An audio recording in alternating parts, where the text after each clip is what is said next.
evening and welcome to the John Report. I'm John, here's my report. Seattle Sonic Dale Ellis played his first game of the season on Wednesday, and it took him a while to readjust. When the horn sounded to end the quarter, Ellis pulled over to the side of the court and got out his license.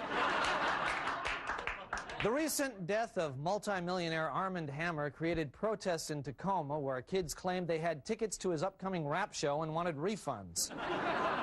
Seattle now has a designated zone where known drug dealers are not allowed to enter. Law officials say that since guns and threats of incarceration have failed, they were forced into this last brutal step of drawing an imaginary line on the pavement. In a related story, the city of Bellevue has designated itself a Hyundai-free zone. The State Ferry System is spending $4 million on renovations. Officials say this should be enough for both comprehensive and collision insurance.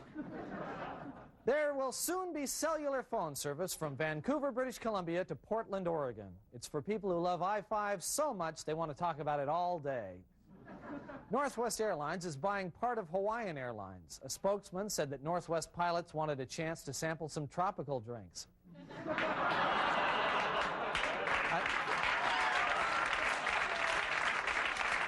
A newspaper report that the average Seattle Mariner makes $389,000 is deceptive, according to a team spokesman. He said that when you deduct penalties for low batting averages, errors, and sloppy play, the average salary is actually just about $7 an hour.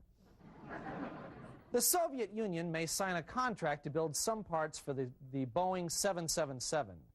Soviet officials say this is good news since many of their engineers have been out of work since Chernobyl.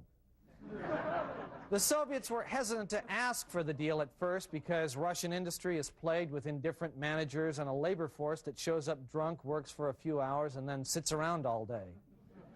Boeing officials say it sounds like a perfect match.